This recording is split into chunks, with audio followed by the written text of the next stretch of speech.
సత్యాన్ని కొరకు లేక అంత్యక్రీస్తు కొరకు నేను సేవ చేస్తూ ఉన్నానా? నువ్వు తప్పుడు బోధ చేస్తే, సత్యాన్ని వక్రీకరించి అసత్యముగా మార్చి నువ్వు బోధ చేస్తే సైతానుడికే నువ్వు పరిచర్య చేస్తున్నావు అని అర్థం. కాబట్టి దీని గురించి అనేక మంది అంత్యక్రీస్తులు బయలుదేరి ఉన్నారు ఈ లోకంలో. కరెక్టే. దీనిని అంత్యక్రీస్తు అనేటువంటి దాని గురించి యేసు ప్రభువు ఏం చెప్పాడు అని అంటే అది ఒక వస్తువు అని చెప్పాడు. అంత్యక్రీస్తు అనేటువంటిది ఒక వస్తువు అని చెప్పాడు. ఎలాగో అని అంటే దాన్ని ఎలా మనం వివరించాలి అని అంటే అది అబామినేషన్ ఆఫ్ డెసోలేషన్. మీరు బొమ్మ తీసుకున్నారా? నాశనకరమైన ఏ వస్తువు అండి? నాశనకరమైన ఏ వస్తువు?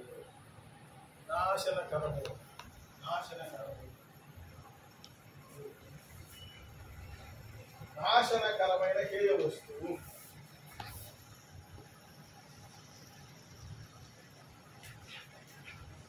హేయ వస్తువు.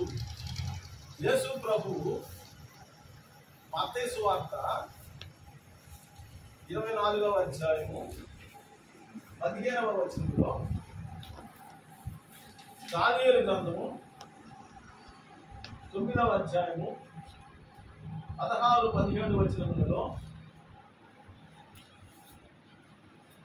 16-17 వచనములలో 2వ తెస్సలోనికీ రాసిన పత్రిక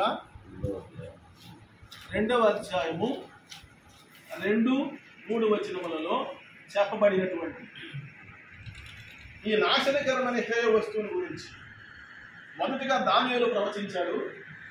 తర్వాత యేసు ప్రభువే చెప్పాడు, తన శిష్యులతో చెప్పాడు ఈ నాశనకరమైన హేయ వస్తువు ఏది అనేటువంటిది. అలాగే పౌలు చెప్పాడు 2వ తెస్సలోనికీ రాసిన పత్రికలో 2వ అధ్యాయం 2-3 వచనాలలో ఈ హేయ వస్తువుని గురించి దాని గురించి చక్కగా ప్రస్తావించి చెప్పాడు అన్నమాట. కాబట్టి ఈ నాశనకరమైన హేయ వస్తువు ఏమిటి అని అంటే అబామినేషన్ ఆఫ్ డెసోలేషన్.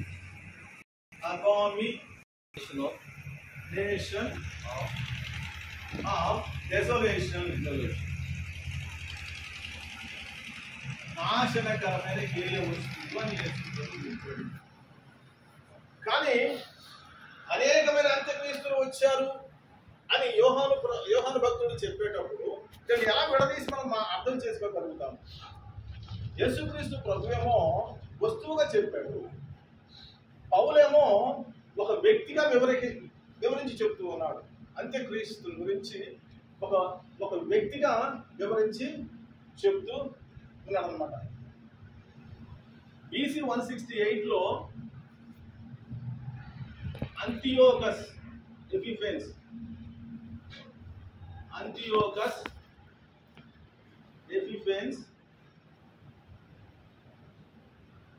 4 వీడు గ్రీకు నియంత అయ్యుండి యూదులను సంహరించడానికి ప్రయత్నించినటువంటి యూదుల యొక్క విరోధి అన్నమాట. యూదుల యొక్క విరోధి. ఇతను ఏం చేశాడు అని అంటే యూదులు యెరూషలేము పట్టణాన్ని ఇశ్రాయేలు జనాంగాన్ని కేంద్రంగా చేసుకొని పరిపాలన చేస్తున్నప్పుడు సొలొమోను రాజు కట్టినటువంటి పరిశుద్ధ మందిరములోనికి దాన్ని అపవిత్రపరచడానికి ఏం చేశాడు అంటే ఒక పందిని తీసుకొని వచ్చి దేవుని యొక్క యెహోవా దేవుని యొక్క బలిపీఠము మీద అర్పించడానికి ప్రయత్నం చేశాడు. అప్పుడే చేశాడు. అయితే అంతవరకు ఏం చేశారు అని అంటే యూదులు వాళ్ళ యొక్క పరిపాలన క్రింద ఉండేటువంటి వారే సంతోషంగానే సమాధానంగా ఉన్నారనమాట. 7 సంవత్సరములు సమాధానముగా వాళ్ళ నిబంధన చేసుకునేటువంటి వారై ఉన్నారు అని దానియేలు గ్రంథము 9వ అధ్యాయంలో 17వ వచనంలో ఉన్నది. వాడు తన ప్రజలతో ఇశ్రాయేలు ప్రజలతో సంధి చేసుకుంటాడు. 7 సంవత్సరములు సంధి జరుగుతుంది. కానీ 3.5 సంవత్సరంలో సంధిని విఘ్నము చేసేసి తనను పాడు చేస్తాడు. ఈ నాశనకరమైన హే వస్తువును తీసుకుని వచ్చి దేవుని యొక్క మందిరంలో పెడతాడు. పెట్టినప్పుడు అభిషిక్తుడు నాశనము చేయబడతాడు. అభిషిక్తుడు ఎవరో? యేసుక్రీస్తు.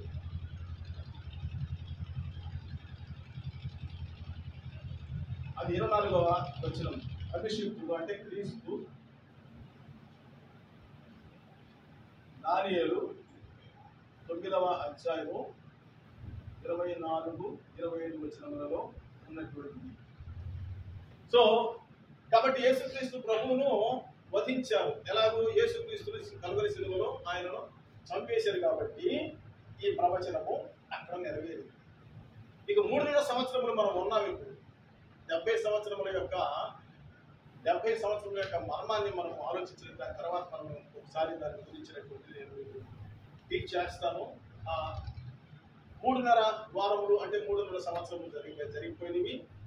ఇప్పుడు 3.5 సంవత్సరంలో ఉన్నటువంటి దానిని మనము 69 వారములు 69 సంవత్సరములు ఆ 7 సంవత్సరంలో చివరి వారంలో మనం జీవిస్తూ ఉన్నాము. అంత్యకాలంలో మనం ఉన్నాము కనుక సో ఈ కాలంలో జరగవలసిన కార్యము ఇంకా జరగలేదు, అది జరగవలసి ఉన్నది, ఆ ప్రవచనం ఇంకా సంపూర్తి కాలేదు అనేటువంటి దానిని మనము గుర్తించాలన్నమాట. ఈ నాశనకరమైన హేయ వస్తువు అని అంటే యేసుక్రీస్తు ప్రభు చెప్పినటువంటి ప్రవేశం ఏమంటున్నాడు 15వ వచనంలో 24వ వచ్చే మత్తయి సువార్త 15వ వచనం ఏమంటున్నాడు యేసుక్రీస్తు ప్రభు తన శిష్యులతో కాబట్టి ప్రవక్త అయిన దానియేలు ద్వారా చెప్పబడిన నాశనకరమైన హేయ వస్తువు పరిశుద్ధ స్థలమందు నిలుచుట మీరు చూడగానే చదువువాడు గ్రహించును గాక.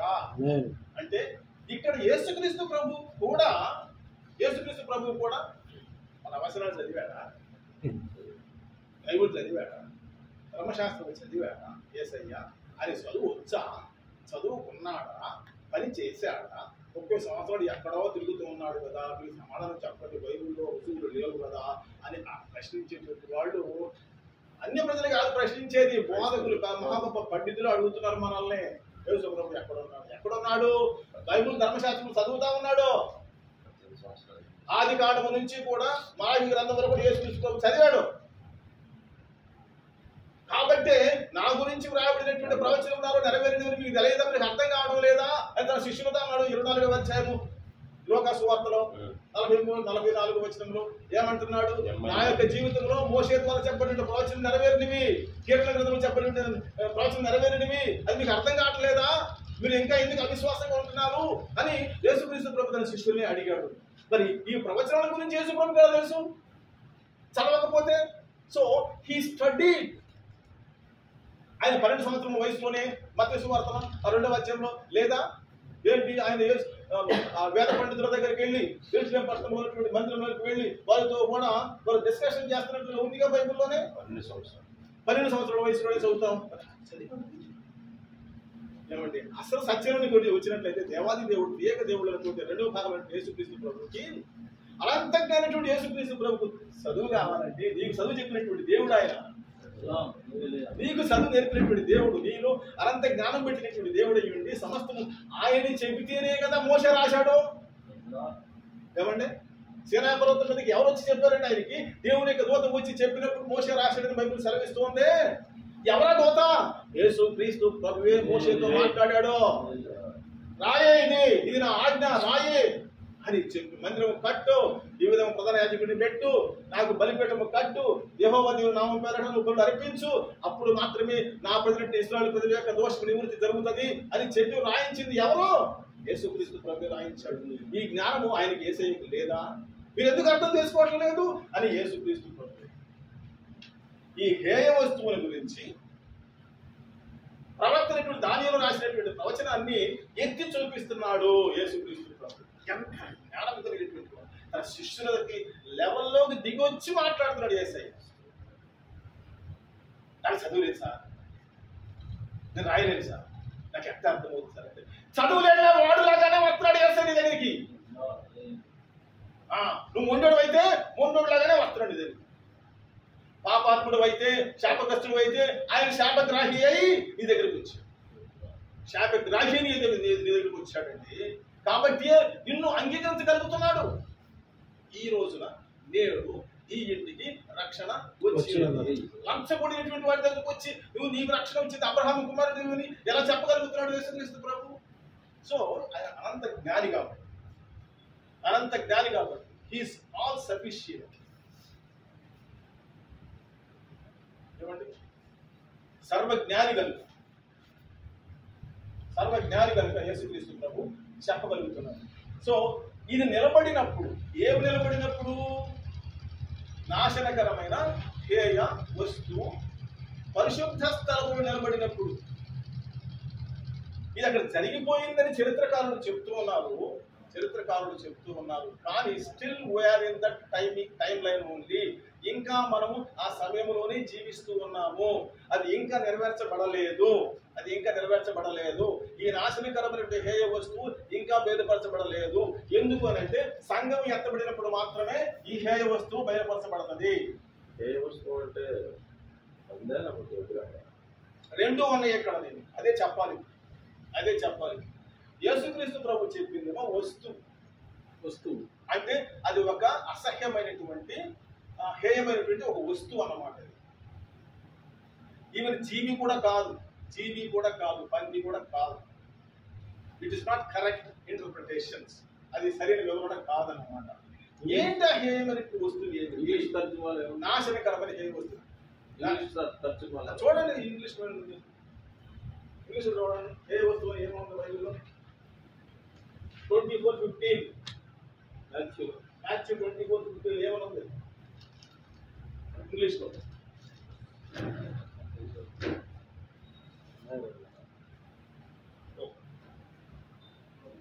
ఇది కూడా సురేంద్ర గారు తీసుకొని చదవండి. మీరు అక్కడ చూస్తారు ఏంటంటే వాళ్ళందరూ లాయర్స్, అడ్వకేట్లు, వాళ్ళు చూస్తా ఉంటారు అంతే. కానీ మీరు ఇంగ్లీష్లో తప్ప తీసి చదవండి. టైం మాటల్లో మనకి భోజనానికి 24:15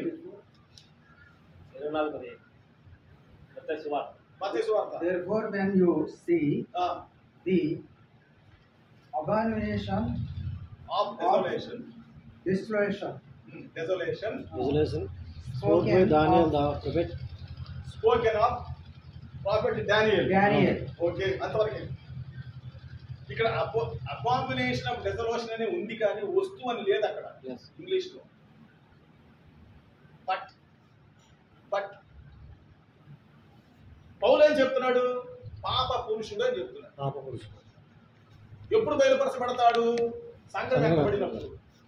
ప్రియులారా, మేము ఇంతకు ముందు రాసినటువంటి ఉత్తరములలో యేసుక్రీస్తు ప్రభు రాకడ బహు సమీపములని రాశాము. అది ఇప్పుడే జరుగుతున్నట్లుగా, జరిగిపోయినట్లుగా చాలా మంది మీకు బోధలు చేస్తున్నారు. అలా మీరు నమ్మి మోసపోవద్దు, భ్రమపడవద్దు, భయపడవద్దు, కలవరపడవద్దు అని అంటున్నాడు పౌలు. మొదట భ్రష్టత్వము బయలుపడుతుంది సంభవించితేనే కానీ. భ్రష్టత్వము ఏంటి అని అంటే అపాస్టసీ అని అన్నది ఇంగ్లీష్లో. 2వ తెస్సలోనికీయులకు రాసిన పత్రిక 2వ అధ్యాయం 1వ వచనం. 2 Thessalonians 2nd chapter 1st verse ఏమనుంది?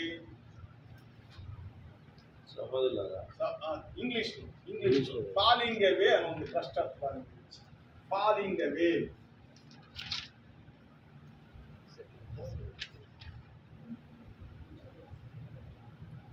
ఇది మత భ్రష్టత్వం, భక్తి భ్రష్టత్వం అన్నమాట. చివరి దినములలో జరిగేది ఏంటి అంటే ఫాలింగ్ అవే ఫ్రమ్ రైచియస్నెస్, నీతి జీవితం నుంచి, పరిశుద్ధ జీవితం నుంచి పడిపోయేటువంటి రోజులలోనే వీడు బయలుపరచబడతాడు. ఫాలింగ్ అవే అని అంటే తెలుగులో ఏముంది? ఫాలింగ్ అవే తెలుగులో ఏముంది? 2వ అధ్యాయం 1వ వచనంలో 2 Thessalonians రాసిన పత్రిక. సహోదరులారా, ప్రభు దినం ఇప్పుడే వచ్చి ఉన్నట్టుగా ఆత్మ వలనను మాట వలనను మా యొద్ద నుండి వచ్చినదని చెప్పిన ప్రతి పత్రిక వలనను ఎవడైనా చెప్పిన యెడల మీరు త్వరపడి చంచల మనస్కులు కాకుండా వలననియు బెదరకుండా వలననియు మన ప్రభు అయిన యేసుక్రీస్తు రాకుండా బట్టి మనం ఆయన యొద్ద కూడుకున్నట్టును బట్టి మిమ్మల్ని వేడుకొనుచున్నాము. మొదట భ్రష్టత్వం సంభవించి భ్రష్టత్వం అంటే ఏమిటి? తెలుగులో భ్రష్టత్వం సంస్కృత పదం వాడాడు కానీ ఇంగ్లీష్లో ఏమన్నాడంటే falling away from righteousness. Falling away అని అంటే భక్తిలో నుంచి కింద పడిపోయినటువంటి కాలం వస్తుంది. ఎక్కడ వస్తుంది? నీలో నాలోని కాదు, సమస్త లోకములో భక్తి కింద వచ్చేసేస్తుంది. Nobody will worship Jesus Christ. ఎవడో కూడా యేసు ప్రభువును ఆరాధించడు. 15,000 చర్చెస్ ఉన్నాయి. United Methodist churches in America. ఎన్ని చర్చెస్? 15,000 యునైటెడ్ మెథడిస్ట్ చర్చెస్ ఉంటే 13వ తారీఖు సెప్టెంబర్లో ఒక మీటింగ్ జరిగింది అమెరికాలో. ఎందుకు మీటింగ్ జరిగింది అంటే ఎల్జీబీటీ అనేటువంటి వారిని, ఎల్జీబీటీ లెస్బియన్, గే, ట్రాన్స్జెండర్స్ని, ఎవరిని? లెస్బియన్, స్త్రీలు పాపం చేసే వాళ్ళని, గే పురుషులు పాపం చేసేటువంటి వాళ్ళని, ట్రాన్స్జెండర్స్ అని అంటే స్త్రీని పురుషుడిగా మార్చుకుని పురుషుడు స్త్రీగా మార్చుకునేటువంటి వాళ్ళు ఒక సంఘం ఉంది అమెరికాలో. ఇప్పటి నుంచి కాదు, దాదాపు 300 సంవత్సరాల నుంచి వాళ్ళు పెద్దగా పెరిగిపోయారు. వాళ్ళు యేసు ప్రభువుని నమ్ముకున్నారు. ఇప్పుడు ఉద్యమ సభల్లో దేవుని యొక్క వాక్యమని మేము కూడా రక్షణ పొందాము, మారు మనసు పొందామని చెప్పి వాళ్ళందరూ ఇప్పుడు ఏం చేశారంటే సంఘాల్లో చేరారు, క్రైస్తవ సంఘాల్లో చేరారు. క్రైస్తవ సంఘాల్లో చేరిన తర్వాత జరిగింది ఏమిటి అంటే ప్రక్రియ కొంతకాలం నుంచి బ్యాప్టిస్ట్ చర్చెస్లో నుంచి, ఆంగ్లికన్ చర్చెస్లో నుంచి మెథడిస్ట్ చర్చిలుగా జాన్ వెస్లీ టైంలో మారినటువంటి వాళ్ళు అమెరికాలో పోగైపోయి ఏం చేశారు అని అంటే వాళ్ళు కూడా దేవుని బిడ్డలే కదా. ఎల్జీబీటీ సంఘ వాళ్ళు కూడా, యోనక్స్ నపుంసకులు కూడా దేవుని కుమారుడు కుమార్తెలే కదా. మరి వాళ్ళకి నరకమా? వాళ్ళకి పరలోకము లేదా? మరి 8వ అధ్యాయం అపొస్తలుల కార్యమైనటువంటి కందాకే రాణి కిందనటువంటి నపుంసకుడు రక్షణ పొంది ఇథియోపియా దేశానికి వెళ్ళి యేసుక్రీస్తు సువార్త బోధించలేదా? కాబట్టి నపుంసకులకు కూడా పరలోక రాజ్యం ఉన్నది అనేటువంటి ఒక ఆచారాన్ని తీసుకొచ్చి ఏం చేశారంటే వాళ్ళని సభ్యులుగా చేర్చుకున్నారు. మెథడిస్ట్ సంఘాలు సభ్యులుగా మూడు రకాలు ఉన్నాయి. దేవుని కొరకు నపుంసకత్వం తీసుకున్న వాళ్ళు ఉన్నారు, పుట్టినటువంటి వారు ఉన్నారు, నపుంసకులు చేయబడినటువంటి వారు కూడా ఉన్నారు. సో అది కాదు మన సబ్జెక్ట్. ఇప్పుడు ఏంటి సబ్జెక్టు అని అంటే 15,000 సంఘాలలో 6,000 సంఘాలు విడిపోయినాయి, చర్చికి రావడం లేదు. ఎందుకు రావడం లేదంటే ఎల్జీబీటీ వాళ్ళని తీసుకొచ్చి పాస్టర్లుగా చేశారేంట్రా మీరు? వాళ్ళని నూనెసి ఒలివ నూనెసి అభిషేకం చేసి పాస్టర్లుగా చేసి వాళ్ళు బిషప్లుగా చేసి కూర్చోబెట్టారు. ఇప్పుడు ఎవరైతే ఎల్జీబీటీ పురుషులు సాంగత్యం చేసినందువలన దేవుని యొక్క వాక్యంలో ఏం చెప్పబడుతుంది? అవును ఏం చెప్తున్నాడు? 1 కొరింథీ పత్రికలో 6వ అధ్యాయంలో పురుష సంయోగులు దేవుని యొక్క రాజ్యమునకు వారసులు కాలేరు అని క్లియర్ గా ముందు బయలుదేరింది. దీన్ని ఆధారంగా చేసుకుని 6,000 మంది ఏం చేశారంటే మెథడిస్ట్ చేసినటువంటి విశ్వాసులైనటువంటి వాళ్ళు, పాస్టర్లైనటువంటి వారు, మేము మానేస్తాం, మేము రాము, మీరు ఎల్జీబీటీ వాళ్ళని పాస్టర్లుగా చేసి అభిషేకం చేశారు కాబట్టి మేము రామని చెప్పేసి విడిపోయారు. మొన్న మళ్ళీ దానికి మీటింగ్ జరిగితే సరే మేము చేసింది తప్పేం చెప్పి చూపుకుంటున్నారు. ఒప్పుకుంటే వీళ్ళ సంగతి ఏం చేయాలి? చేర్చుకున్నారు కదా మీరు. వీళ్ళందరూ ఏం చేయాలి ఇప్పుడు మరి? సో తర్జన పడి ఏమైందంటే చాలా సంఘాలు కొట్టేసేసి మూసేస్తున్నారు.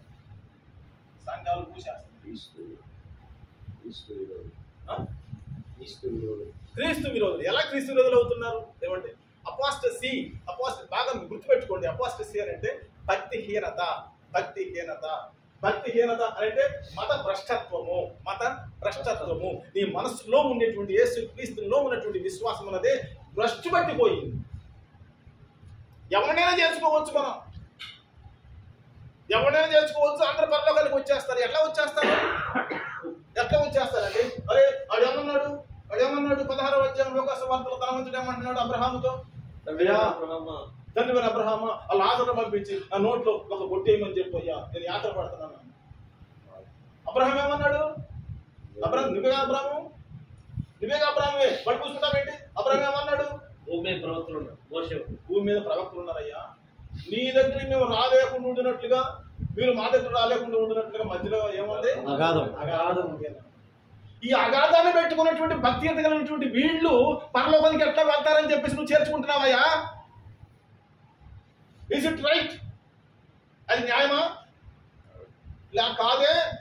వాడు పాపం ఒప్పుకోకుండా, విడిచిపెట్టకుండా, పరిశుద్ధపరచబడకుండా, యేసు రక్తంలో కడగబడకుండా, వాడు యేసుక్రీస్తు నామములో పరిశుద్ధాత్మ యెహోవా నామములో వాడు బాప్తిసం పొందకుండా, పరిశుద్ధాత్మాభిషేకం పొందకుండా పరలోకానికి ఎట్లా వస్తాడు? వాడు రాలేడే. నువ్వు ఎట్లా అంగీకరిస్తున్నావు? అది మా డాక్టర్ అండి. ఏంటో డాక్టర్ను మా సిద్ధాంతం అండి. అందరూ దేవుని యొక్క పిల్లలే కాబట్టి, అందరూ దేవుని యొక్క రాజ్యానికి వారసులే కనుక మేము వాళ్ళు అంగీకరించాము అని అంటే ఏంటి ఆ సిద్ధాంతాలు? ఈ భ్రష్టమైన సిద్ధాంతాలను పెట్టుకొని యెహోవాయే దేవుడు, యేసుక్రీస్తు దేవుడు కాదు, పరిశుద్ధాత్మ దేవుడు యేసుక్రీస్తు దేవుడు కాదు, యేసుక్రీస్తు దేవుడు యెహోవా దేవుడు కాదు, యేసుక్రీస్తు దేవుడే పరిశుద్ధాత్మ లేడు, భాషలు ఉంటేనే పరలోకానికి వెళ్తావు, భాషలు లేకపోతే పరలోకానికి వెళ్ళవు, లేదు భాషలు మాట్లాడుతున్నాను నేను పరలోకానికి వెళ్తాను. What is this doctrines? నీతో దేవుడు మాట్లాడడం లేదా? నీ పరిశుద్ధాత్మ దేవుడు నీతో మాట్లాడడం లేదా? నీవేమయ్యావు నీకు తెలియడం లేదా? నీకు అనంత జ్ఞానటువంటి దేవుడు నీలో ఆత్మను పెట్టి నీకు గ్రహింపు చేయటం లేదా? Are you eligible for heaven? నువ్వు పరలోక రాజ్యానికి వారసుడువా, నీ యోగ్యుడువా అనేటువంటి దేవుని యొక్క ఆత్మ నీకు చెబుతూ ఉన్నదే. ఒక చిన్న సంఘటన చెప్తాను. దేవుని యొక్క వాక్యం ఉన్నటువంటి వాడు అందరూ పరలోకానికి వెళ్తున్నారు, దేవుడు పరలోకానికి వెళ్తారంటే అనుకొని ఒకడు చచ్చిపోయాడు. చచ్చిపోయిన తర్వాత చచ్చిపోతే దేవుని దగ్గరికి వెళ్ళాలిగా దేవుని యొక్క ఆత్మ. వీడు పరలోకానికి వచ్చి వెళ్ళడానికి సిద్ధపడ్డాడు. అప్పుడు దేవుని యొక్క దూత వచ్చింది. పరలోక రాజ్యం తెరవబడింది, గుమ్మాలు తెరవబడ్డాయి. దేవుని యొక్క దూత ఎదురుగా వచ్చేసి రెండు లోపలికి రండి ఆహ్వానిస్తూ ఉన్నాడు. తెల్లని బట్టలు కట్టుకొని దక్కలతో వచ్చి ఎగురు వచ్చి మాట్లాడుతూ ఉంటుంటే వీడు వెళ్తాడు అనమాట. అని తెల్లగా ఉన్నాను నేను పరిశుద్ధుడు అని చెప్పేసి వెళ్తా ఉంటుంటే ఆ వెలుగుమయమైనటువంటి పరలోకం నుంచి వచ్చే వెలుగు మయములో తన యొక్క బట్టలో మచ్చలు ముడతలు కళంకం అన్ని కనపడతా ఉంటాయి. ఎంత దౌర్భాగ్యుడు, ఎంత పాపాత్ముడు అప్పుడు కనపడుతుంది వాడికి, అప్పుడు కనపడలేదు. అప్పుడు వెనకడుగు వేసుకుంటున్నాడు. వెనకడికి రామయ్యాను పరలోకానికి అని దేవుని యొక్క దూత పిలుస్తున్నాడు. కానీ వీడికై వీడే లోపలికి ప్రవేశించాడు అని గ్రహింపుతున్నటువంటి వెనకడుగు వేస్తే వెనకాలేముంది? అగాధంలో పడిపోయి అసలు వాడు కనపడం లేకుండా అయిపోయాడు. సో దేవుని సేవకులు చెప్పిన ఉపమానాల గురించి చెప్తున్నాను నేను. అయితే దిస్ ఇస్ ద ట్రూత్, ఇది సత్యం. ఫాలింగ్ అవే, ఈ భ్రష్టత్వం ఇప్పుడు లోకములో ప్రవేశించింది. Now it is going on. ఈ భక్తిహీనత భ్రష్టత్వము యునైటెడ్ కింగ్డమ్ లో, లండన్ లో all Christian churches are becoming mosques. అంటే అన్ని క్రైస్తవ బిల్డింగులు ఇప్పుడు మాస్కులుగా మార్చబడుతూ ఉన్నాయి. వాళ్ళు వచ్చి అద్దెకి తీసుకొని వాళ్ళు నమాజు చేస్తూ ఉన్నారు. చెప్పటం లేదు.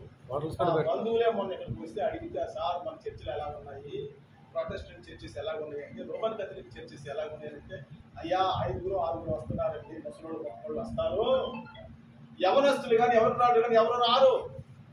ఎందుకు రారు? బికాస్ ఆఫ్ ది ఫాలింగ్ అవే. భక్తి లేదు, భక్తి పడిపోయింది, హీనత, భక్తి హీనత, దేవుని భయము భక్తి లేదు. ఎవరి ఇష్టం బ్రతుకుతూ ఉన్నారు, పురుషులతో పురుషులు, స్త్రీలతో స్త్రీలు వ్యభిచారం చేస్తూ బ్రతుకుతూ ఉన్నారు. మళ్ళీ ఆదివారం చర్చికి వస్తారు. ఏమండి, ఈ భక్తిహీనత వలన ఏమవుతుందన్నమాట? మత భ్రష్టత్వం జరిగినప్పుడు మొదటి జరుగుద్ది. జరిగిన తర్వాతనే ఈ పాప పురుషుడు అనేటువంటి వాడు బయలుపరచబడతాడు. అప్పుడు మాత్రమే యేసుక్రీస్తు ప్రభు పంచాకాశానికి వచ్చినప్పుడు సంఘం ఎత్తబడుతుంది. అప్పుడు మాత్రమే ఈ అంత్యక్రీస్తు అనేటువంటి వాడు బయలుపరచబడతాడు. అంత్యక్రీస్తు బయలుపరచబడతాడు అనడానికి 13వ అధ్యాయము ప్రకటన గ్రంథము 1 నుంచి ఉన్నది. అది ఎక్కడి నుంచి బయలుపరచబడుతున్నాడు అని ఉంది 13వ అధ్యాయం 1వ వచనంలో. ఇదిగో నేను ఏం చూస్తున్నాడు? యోహాను భక్తుడు దేశంలో 10 కొమ్ములను 7 తలలను గల ఒక క్రూర మృగమును సముద్రంలో నుండి పైకి 10 కొమ్ములు 7 తలలు కలిగిన వీడు ఎవడు రాయ్యా అంటే వీడు క్రూర మృగము.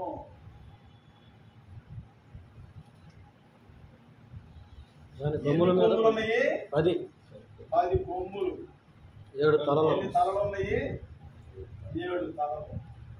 దాని కొమ్ముల మీద 10 కిరీటములు ఉన్నాయి.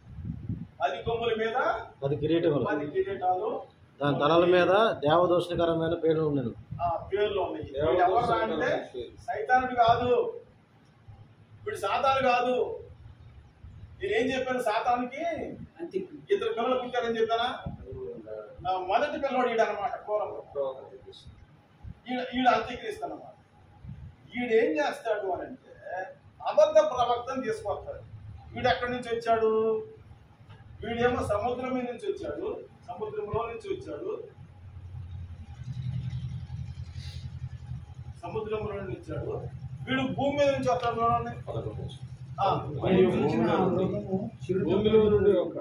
భూమిలో నుండి మరి ఒక క్రూర మృగము పైకి వచ్చి చుట్టూ చూచింది. వీడు ఎవడంటే అబద్ధ ప్రవక్త. అబద్ధ ప్రవక్త అయితే మనం రాసుకున్నాం కదా యోహాను పత్రికలో. ఇప్పుడును అనేక మంది అబద్ధ ప్రవక్తలు బయలుదేరున్నారని చెప్పాడు కదా. సో అబద్ధ ప్రవక్తలు అనేక మంది ఉన్నారు, కానీ మెయిన్ వాడు ఎవడరా అంటే ఈడే. మెయిన్ ఈడు. ఇక్కడ మెయిన్ ఎవడరా అంటే అంత్యక్రీస్తు.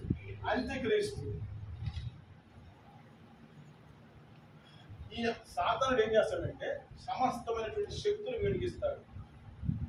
సాతానుడు అంత్యక్రీస్తుకి అద్భుతాలు ఆశ్చర్యకారములు చేసేటువంటి శక్తిని, మనని అందరి హత్య చేసే శక్తిని, మళ్ళీ బ్రతికించే శక్తిని కూడా వీడికి ఇస్తాడు.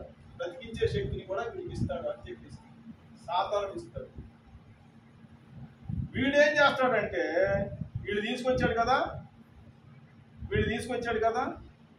వీడేం చేస్తాడంటే అబద్ధ ప్రవక్త అన్ని అద్భుతాశ్చర్య కార్యములు చేస్తూ ఒక విగ్రహాన్ని తయారు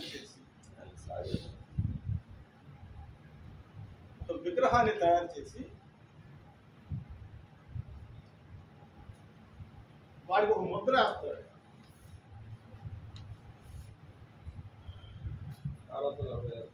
666 ముద్రేసి ఎవడైతే 666 ముద్ర వేసుకుంటాడు మొసలి మీద, కుడి చేతి మీద, ఈ 666 ముద్ర ఎవరు వేసుకుంటే వాడికి అన్ని ఉంటాయి అన్నమాట.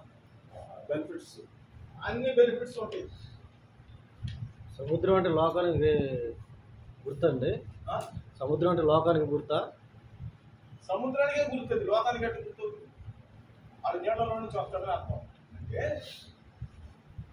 ఎలాగోనంటే ఇప్పుడు మధ్యధరా సముద్రం ఉందా?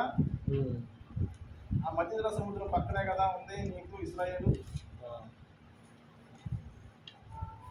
యూరప్ ఖండం కదా, యూరప్ ఖండం ఇశ్రాయేల్ దేశం. ఈ సముద్రం అంటే యూరప్ లో అనేకమైనటువంటి ఐలాండ్స్ ఉన్నాయి, అనేక దేశాలు ఉన్నాయి, చుట్టూ సముద్రం ఉంది. ఆఫ్రికా అలెగ్జాండ్రియా ఐగుప్తు నుంచి అటు బ్రిటన్ నుంచి ఇటు అంత్యోదయ వరకు, సిరియా వరకు, ఇటు తూరు సీదోన పట్టణం వరకు ఏముంది? సముద్రం, మధ్యధరా సముద్రం. మెడిటేరియన్ సీ అంటారు ఇంగ్లీష్ లో, మధ్యధరా సముద్రం. ఆ సముద్రం నుంచి వస్తాడు అని అర్థం, లిటరల్ గా చెప్పాలి అంటే అర్థం ఏమిటి? వస్తువు కాదది, మనిషి. వీడు తీసుకొస్తాడు వస్తువుని. ఎవరు తీసుకొస్తున్నాడు? అబద్ధ ప్రవక్త ఏం చేస్తాడంటే నాశనకరమైన హేయ వస్తువులు ఒకటి నిలబెడతాడు. వీడు ఏం చేస్తాడు? బలవంతం చేస్తాడు అనమాట అందరినీ. ముద్ర వేసుకోండి 666. ఈ 666 ముద్ర ఏంటి? ఎక్కడిది? మనుషుని యొక్క సంఖ్య బైబిల్లో. అంత మనుషునే వాడుకుంటున్నాడు సైతానుడు. ఏదో అద్భుతాలు ఆశ్చర్యకార్యం కాదు అక్కడ, నిన్నే వాడుకుంటున్నాడు. ఇంకో ముద్ర వేసేసాడు, చేతి మీద నష్టం మీద వేసేసాడు. అది నువ్వు వేసుకుంటేనే ఈ లోకంలో బ్రతకడానికి, ఆయుష్ ఉండటానికి, నీకు అన్ని వస్తువులు కలగటానికి అవకాశం ఉంది, పర్మిషన్ ఉందన్నమాట. లేకపోతే పర్మిషన్ లేదు. వాటిని చంపేస్తాడు. అది ప్రకటన 20వ అధ్యాయంలో ఉంది. 4-5 వచనాలు, 6 వచనాలు ఏమైనా ఉంది? ఆ హింసలలో హతసాక్షి వారు మొదట లేదు, ఇది మొదటి పునరుత్థానము అని ఉందన్నమాట. కాబట్టి వీళ్ళు ఎవరు? సైతాను చేత, అబద్ధ ప్రవక్త చేత, అంత్యక్రీస్తు చేత, సాతాను చేత బాధింపబడి హింసలను గురించి చచ్చిపోయి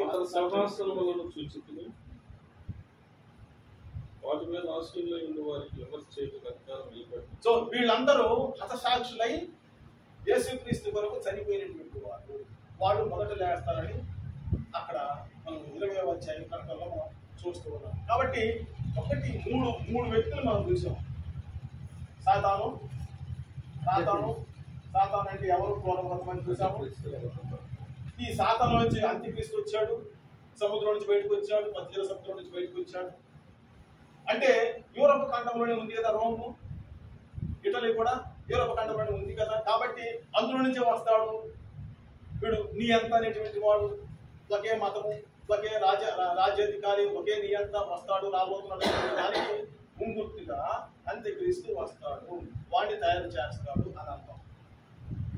ఇక్కడ పాప పురుషుడని ఇక్కడ చెప్పాడు కనుక పౌలు, వాడు వస్తాడు. వాడు వచ్చి ఏం చేస్తాడు అంటే యేసు ప్రభు చెప్పినట్టు ఏ వస్తువులు తయారు చేస్తాడు. అర్థమైందా వస్తువు సంగతి?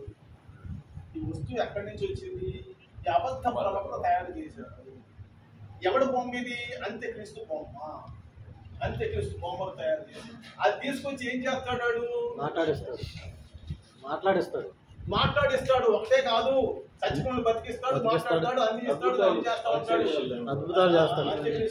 అంత్యక్రీస్తు మొక్కమని చెప్తూ ఉంటాడు అనమాట. దీన్ని తీసుకొచ్చి ఎక్కడ పెడతాడు? పరిశుద్ధ స్థలంలో పెడతాడు. అది యేసు ప్రభు చెప్పినట్టు వస్తువు, నాశనకరమైన ఏ వస్తువు అని. అర్థమైంది ఇప్పుడు? నాశనకరమైన ఏ వస్తువు ఎక్కడి నుంచి వచ్చిందో? అబద్ధ ప్రవక్త అనేటువంటి వాడు, అంత్యక్రీస్తు చేత నిర్మించబడినటువంటి వాడు. ఈ అంత్యక్రీస్తు అబద్ధ ప్రవక్త ఎవరి చేత నిర్మించబడినటువంటి వాడు? సాతాను చేత నిర్మించబడినటువంటి వాడు. వీళ్ళందరూ కలిసి ఈ హేయ వస్తువును తీసుకొచ్చి నిదర్శనముగా యెహోవా దేవుని యొక్క ఆలయంలో బలిపీఠము మీద పెట్టబడినప్పుడు ఏం జరుగుతుంది? అప్పుడు ఏం చేస్తారంటే వీళ్ళందరూ కూడా తిరుగుబాటు చేస్తారు. ఈడెవర్రా, ఇంతకాలము మనతో పరిపాలన చేశాడు, మనం విగ్రహార్థం అయిపోయాము, మన దేవుని యొక్క ఆలయములోనే, యెహోవా దేవుని యొక్క ఆలయంలోనే వీడు విగ్రహాన్ని నిర్మించి పెట్టాడే, ఇక దీన్ని మనం ఓర్చుకోవడానికి వీలు లేదు అని మక్కబీయులు అనేటువంటి వాళ్ళు తిరుగుబాటు చేసి, మత్తీయ అనేటువంటి వారి పిల్లలైనటువంటి వాళ్ళు నలుగురు కలిసి వాళ్ళు యుద్ధం చేసి జయించి 100 సంవత్సరాలు పరిపాలన చేసి చక్కగా ఆ యోధా రాజ్యాన్ని నియమిస్తారన్నమాట.